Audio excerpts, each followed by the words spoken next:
মিম বলল, এই আপনি সেই রাইটার রাকিব? আমি বললাম হ্যাঁ। মিম বলল, আমি আপনার সব গল্প পড়ি, প্লিজ রিকোয়েস্ট অ্যাকসেপ্ট করেন। আমি বললাম ওকে, আসছি তাহলে, আল্লাহ হাফেজ। মিম বলল ওকে। তারপর আমি মেসে চলে এলাম, খাওয়া দাওয়া করে ঘুমিয়ে পড়লাম। রাতে ঘুম থেকে উঠে একটু পড়াশোনা করে ফেসবুকে গেলাম, গিয়ে দেখলাম মিম মেসেজ দিয়েছে। মিম বলল, কেমন আছেন রাইটার সাহেব? আমি বললাম আমি রাকিবই ঠিক আছি। মিম বলল, আপনি যে সেই রাইটার আমি জানতামই না। আমি বললাম সমস্যা নেই। মিম বলল, আচ্ছা কি করেন? আমি বললাম কিছু না, আপনি? মিম বলল, শুয়ে আছি। আচ্ছা আমরা কি তুমিতে আসতে পারি না? আমি বললাম হ্যাঁ ওকে। আরো কিছুক্ষণ মিমের সাথে মেসেজ করে গল্প দিয়ে ঘুমিয়ে পড়লাম। পরের দিন সকালে উঠে নামাজ পড়ে একটু হাঁটাহাঁটি করে আসলাম। তারপর সকালে নাস্তা করে কলেজের উদ্দেশ্যে রওনা দিলাম। একে একে সব ক্লাস করলাম। ক্লাস শেষে আমতলায় আমরা সবাই মিলে আড্ডা দিতেছি, হঠাৎ পেছন থেকে কে যেন চোখ বন্ধ করে নিল তার হাত দিয়ে। আমি বললাম, কে আপনি? এটা কোন ধরনের ফাজলামি? মিম বলল, বলো তো কে হতে পারে? আমি বললাম চিনতেছি না, সামনে আসুন। মিম ছেড়ে দিয়ে বলল, বারে তুমি আমাকে চিনতেছো না? আমি বললাম, ওহ তুমি? মিম বলল, হ্যাঁ আমি। তোমার বন্ধুদের সাথে পরিচয় করিয়ে দিবে না? আমি বললাম হ্যাঁ অবশ্যই। তারপর মিমের সাথে সকলের পরিচয় করিয়ে দিলাম। তারপর আরো কিছুক্ষণ আড্ডা দিয়ে মেসে চলে এলাম। এভাবেই আরো কয়েকদিন কেটে গেল। মিমের সাথে আমারও আরো ভালো সম্পর্ক গড়ে উঠেছে। আমরা সবাই মিলে একসাথে আড্ডা দিই। একদিন কলেজে আমার বন্ধুরা কেউ আসেনি, আমি ক্লাস শেষে আড্ডার জায়গায় বসে আছি। কিছুক্ষণ পর মিম আসলো।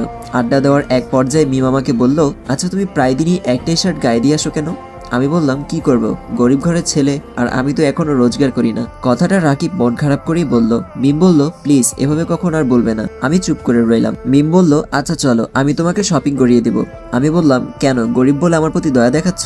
মিম আমার কথা শুনে রাগে আমাকে কিছু বলতে পারছে না, তাই সে নিজেই কান্না করে দিল। আমি পড়ে গেলাম হতভম্ব হয়ে। আমি মিমকে বললাম, আরে মিম প্লিজ কান্না থামাও, লোকে কি ভাববে? তবুও মিম কেঁদেই চলেছে। ওর কান্না থামানোর জন্য আমি ওকে বললাম, তুমি কান্না করলে কিন্তু আমি আর তোমার সাথে কথাই বলবো না। আমার এই কথা শুনে মিম আরো রেগে যেয়ে আমাকে বলল, কুত্তা বিড়াল হনুমান, তুই আমার সাথে কথা বন্ধ করে দেখ তোর আমি কি করি। বলেই হনহন করে চলে গেল। আমি তো গালে হাত দিয়ে দাঁড়িয়ে রইলাম। মান সম্মান সব চলে যাওয়ার আগেই আমিও সেখান থেকে কেটে পড়লাম। মেসে চলে এসে ভাবতে লাগলাম, মিম আমার সাথে এরকম বিহেভ করলো কেন? তাহলে কি ও আমায় ভালোবাসে? না না, আমি কোথায় আর ও কোথায়? আমি গরিব ঘরের ছেলে আর ও কত বড় লোক, আর তাই বলে ও আমাকে থাপ্পড় মারবে? আমিও রাগে অভিমানে কয়েকদিন কলেজে গেলাম না, সাথে ফেসবুকেও গেলাম না। কয়েকদিন পর আমি কলেজে গেলাম, গিয়ে দেখলাম মিম আর আমার বন্ধুরা আমাদের আড্ডার জায়গায় বসে আছে। আমাকে দেখেই সবাইকে অবাক করে দিয়ে মিম আমাকে দৌড়ে এসে জড়িয়ে ধরলো। আমার বন্ধুরা সহ সকলের সবাই আমার দিকে তাকিয়ে আছে। ওরা সবাই অবাক হয়ে হা করে তাকিয়ে আছে। আমিও হতভম্ব হয়ে দাঁড়িয়ে আছি, কি করব বুঝতেই পারছি না। মিম আমাকে জড়িয়ে ধরেই কান্না করতেছে। এখন একটি অ্যাড চলবে, আপনারা চাইলে স্কিপ করতে পারেন। গাইস, 1x হচ্ছে সবচেয়ে বিশ্বস্ত বুকমেকার, যা পিএসজি এবং সিরিয়া অ্যাপের অফিসিয়াল পার্টনার, যেখানে আপনি cricket, football, tennis live match দেখতে এবং তাদের স্কোর ভবিষ্যৎবাণী করে সহজেই অর্থ উপার্জন করতে পারবেন। সেই সাথে বিএমডব্লিউ গাড়ি, আইফোন, ল্যাপটপ এবং আরো অনেক নগদ পুরস্কার জেতারও সুযোগ রয়েছে। এই অ্যাপটিতে আপনি crash, crystal, under and over 21 ইত্যাদি গেম খেলে সহজেই আয় করতে পারবেন। আপনি বিকাশ, নগদ, ব্যাংক, ক্রিপ্টো, পেপাল এবং অন্যান্য সহজ পদ্ধতির মাধ্যমেই সহজেই আপনার জেতা টাকা তুলতে পারবেন। এখানে আপনি 24 ঘন্টা 7 দিন গ্রাহক সহায়তা পাবেন। তাই এখনই পিন কমেন্টের লিংক ব্যবহার করে রেজিস্ট্রেশন করুন, অথবা গুগলে 1x সার্চ করে রেজিস্ট্রেশন করুন। আর হ্যাঁ, রেজিস্ট্রেশনের সময় আমার প্রোমো কোড 1মারুফ ব্যবহার করে প্রথমবার ডিপোজিটে 20,000 টাকা পর্যন্ত জেতার সুযোগ পান। আমি বললাম, এই মিম কি হয়েছে? মিম আমাকে জড়িয়ে ধরে কান্না করতেছে। আমি আবার বললাম, মিম ছাড়ো, সবাই দেখছে। তারপর মিম জড়িয়ে ধরেই বলে, তুমি অনেক খারাপ, অনেক অনেক, এই কয়েকদিন আমাকে অনেক কষ্ট দিয়েছো। আমি বললাম, আমি আবার কি করলাম? মিম বলল, এই কয়েকদিন তুমি অনলাইনেও আসনি, আবার কলেজেও আসনি। আমি বললাম, তো কি হয়েছে? মিম বলল, তোমায় না দেখতে পেয়ে না কথা বলে আমি থাকতেই পারছিলাম না, মনে হয় দম আটকেই মরে যেতাম। আমি বললাম, এখন দেখতে পাইছো তো, এখন ছাড়ো, সবাই তাকিয়ে আছে। মিম বলল, থাকুক, তাতে আমার কি, আর তুমি এমন কেন? আমি বললাম, কেমন? মিম বলল, রসকসহীন মানুষ, লেখো তো রোমান্টিক গল্প, কিন্তু তুমি অনেক আনরোমান্টিক। আমি বললাম, হ্যাঁ আমি এমনই। মিম বলল, তুমি কেন বুঝো না? আমি বললাম, কি বুঝবো? মিম বলল, আমি তোমাকে ভালোবাসি অনেক। আমি বললাম, কি? মিম বলল, হ্যাঁ এটাই সত্যি, তোমাকে যেদিন প্রথম দেখি ওই দিনই ভালো লেগে যায়। তারপর তোমার সাথে কথা বলা, মিশা, এসব আমার অভ্যাসে পরিণত হয়েছে। তুমি আমার অভ্যাসে পরিণত হয়েছো, তাই আমি তোমাকে অনেক ভালোবাসি রাকিব। আমি বললাম, তাহলে ওই দিন মেরেছিলে কেন? মিম বলল, তুমি গরিব এটা কেন বললে, আর দয়া করছি এটাও কেন বললে, তাই এরকম করেছি, সরি। আমি বললাম, সত্যিটাই তো বলেছি। মিম বলল, না সত্যি বলনি, আমি তোমাকে ভালোবেসে দিতে চেয়েছিলাম, আর তুমি যেমন আছো আমি তেমনি তোমাকে ভালোবাসি।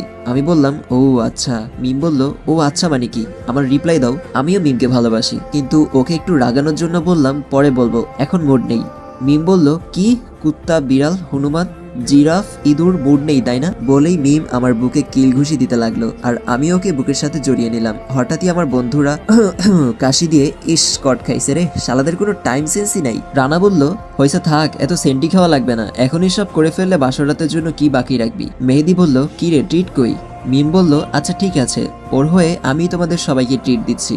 জাহিদ বলল, আহা ভাবি কত ভালো, এই সবাই ক্যান্টিনে চল। সারারা খাওয়ার আগে দরবারের পিছে, খাওয়ার কথা যেই শুনেছে দল বেঁধে ক্যান্টিনে যাওয়া শুরু করছে। যাই হোক, ক্যান্টিনে সবাই মিলে খাওয়া দাওয়া করলাম। সেদিন আর ক্লাস করা হলো না, সবাই সবার থেকে বিদায় নিয়ে মেসে চলে এলাম। এভাবে মিম আর আমার প্রেমের খুনসুটিতে 8 মাস কেটে গেল। সামনে আমার দ্বিতীয় বর্ষের ফাইনাল এক্সাম, তাই পড়াশোনায় মন দিলাম। মিমকে বেশি সময় দিতে পারি না। হঠাৎ একদিন মিম আমাকে কলেজ ক্যাম্পাসে ডাকলো। কেন ডাকলো জানি না, সেটা তো কলেজে গেলেই বুঝতে পারবো। তাই তাড়াতাড়ি রেডি হয়ে কলেজে গেলাম। এসে দেখি মিম আগে থেকেই এসে বসে আছে। আমিও গিয়ে মিমের পাশে গিয়ে বসলাম। দেখি ওর মন খারাপ। আমি ওকে জিজ্ঞেস করলাম, কি হয়েছে মিম, তুমি আমাকে জরুরিভাবে ডাকলে যে? তাড়াতাড়ি বলো, আমার আবার যেতে হবে। মিম বলল, ও এখন আর আমাকে ভালো লাগছে না তাই না? আমি বললাম, কি বলছো এগুলো পাগলের মতো? মিম বলল, ঠিকই বলেছো, তাহলে এসেই এত যাওয়া যাওয়া করছো কেন? আমি বললাম, আরে বোঝো না কেন, সামনে আমার ফাইনাল এক্সাম। মিম বলল, বুঝি সব, আমাকে আর সময় দাও না আগের মতো। তুমি এখন আর আমাকে ভালোই বাসো না তাই না? তুমি অনেক সুন্দর, তার মধ্যে রাইটার, যে কেউ তোমার প্রেমে পড়বে, নতুন কাউকে পেয়ে গেছো তাই না? আমি বললাম, তুমি আমাকে এগুলো বলার জন্য ডাকছো? মিম বলল, তোমার ব্যবহারেই এগুলো কথা বলছি। আচ্ছা তুমি কি চাও বলো? আমার জীবন থেকে সরে যেতে তাই না? আমি বললাম, আরে মিম। পুরো কথা বলতে না দিয়ে মিম আবারও বলল, থাক কিছু বলতে হবে না, আমি বুঝে গেছি। ঠিক আছে, আজ থেকে আমি আর কখনো তোমাকে ডিস্টার্ব করব না, ভালোবাসার দাবি নিয়ে কখনো সামনে দাঁড়াবো না। তুমি নতুন যাকে পেয়েছো তাকে নিয়ে খুশি থাকো, ভালো থেকো। বলেই মিম কান্না করে উঠে চলে যেতে লাগলো। আমি বললাম, মিম শুনো আমার কথা। আমার কোনো কথা না শুনেই মিম চলে গেল। কি হয়ে গেল কিছুই বুঝলাম না, সবকিছু মাথার উপর দিয়ে গেল। মেসে এসে গোসল করি না খেয়ে ঘুমিয়ে পড়লাম। সন্ধ্যায় ঘুম থেকে উঠে ফ্রেশ হয়ে অনেকক্ষণ পড়লাম। তারপর ফেসবুকে ঢুকলাম। গিয়ে দেখি মিম আমাকে অনেক ইমোশনাল মেসেজ দিয়ে ব্লক করেছে। দেখে অনেক মন খারাপ হয়ে গেল। যাই হোক, এখন এগুলো নিয়ে ভাবলে চলবে না। আস্তে আস্তে পরীক্ষার দিনও ঘনিয়ে এলো। একে একে সব পরীক্ষাই দিলাম। আলহামদুলিল্লাহ সব পরীক্ষায় ভালো হয়েছে। পরীক্ষা শেষে মেসে থেকে কাজ নেই, তাই বাসায় চলে এলাম। আব্বু আম্মুকে অনেকদিন পর দেখে অনেক হ্যাপি লাগতেছে। আব্বু আম্মুর আদর ভালোবাসায় আরো কেটে গেল 1 মাস। তারপর মামার বাসা থেকে দাওয়াত আসে আর আমরা বেড়াতে যাই। গিয়েই তো অবাক, ফ্ল্যাশব্যাক শেষ, চলুন বর্তমানে ফিরি। আমি রুমে শুয়ে এগুলো ভাবছি, তখন দরজায় মিম টোকা দিয়ে বলল, আসবো? আমি বললাম, আসো। আমি শোয়া থেকে উঠে বসলাম। তারপর মিম এসে আমার পাশে বসে আর বলে, কেমন আছো? আমি বললাম, ভালো, তুমি? মিম বলল, তোমায় ছাড়া যেমন থাকার কথা। আমি চুপ করে আছি। মিম বলল, তোমার নতুন জিএফ কেমন আছে? আমি বললাম, কই পাবো? মিম বলল, মিথ্যা বলো না। আমি বললাম, সেদিনও ভুল বুঝে চলে গেলে আর আজও একই ভুল করতেছো। মিম বলল, ও তাই, তাহলে এটা কি? দেখলাম মিম তার ফোনে একটা ভিডিও ওপেন করলো। ভিডিওটা দেখে আমার চোখ কপালে উঠলো, কারণ ভিডিওতে দেখতে পেলাম। তো গাইস, আজকের পর্বটা এই পর্যন্তই। দেখা হচ্ছে পরবর্তী ভিডিওতে। আর হ্যাঁ, আগামীকাল কিন্তু অনুভূতি গল্পের 32 নং পর্ব আসবে। তো দেখা হচ্ছে পরবর্তী ভিডিওতে। আল্লাহ হাফেজ।